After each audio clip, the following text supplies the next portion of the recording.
Have you ever heard of ad customizers or dynamic insertion in Google Ads? This is a game-changing feature, and I don't use that term lightly. Dynamic insertion lets you personalize your ad copy automatically for each and every user. It's having a chameleon-like ad that adapts to every user's query. But what exactly is dynamic insertion and how can you use it effectively? Let's dive in. Dynamic insertion allows you to create headlines or descriptions that change based on the user's search or other information Google knows about the user. There are three things you can insert dynamically. First is dynamic countdown insertion. This is perfect for time-sensitive promotions, as this feature will automatically update your ad with a countdown timer. For example, 3 days left or 3 minutes left, whatever's most applicable to your business. Second, dynamic location insertion. This is great for local businesses as it will automatically insert the user's location into your ad. For example, plumber in Toronto, plumber in Brampton, plumber in Mississauga. Third is dynamic keyword insertion. This is the one I see used most commonly, and it automatically inserts the keyword that triggered your ad into your ad.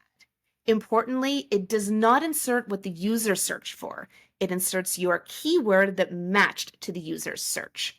For example, if you have the keyword best dog food and someone searches for order best dog food online, your ad with dynamic keyword insertion could say best dog food. Contrary to popular belief, you can use dynamic insertion in headlines and in descriptions.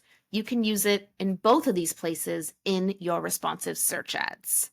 Whatever text is dynamically inserted must fit the character limits. This is why you'll usually have a default text there, in case the text that would be dynamically inserted exceeds the 30 characters for a headline or 90 characters for a description. Then Google will fall back on your default. To use dynamic insertion, simply type an opening squiggly bracket anywhere in your headline or description, and a menu will pop up.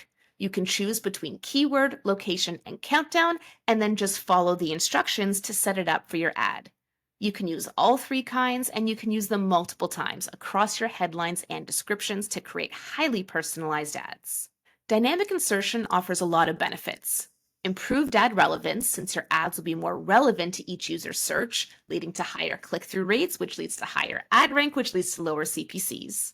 It also contributes to higher ad strength. And while this doesn't directly affect performance, it always feels good to get that thumbs up from Google. And lastly, it saves time. You don't need to create all different ads with all different variations because a single ad, even a single headline, can be customized in so many ways. So if you haven't used ad customizers like this before, I'd recommend adding it to your testing calendar. If you'd like a step-by-step tutorial within the Google Ads interface about how to use dynamic insertion, check out my course, Inside Google Ads, at learn.jill.ca. That's learn.jyll.ca.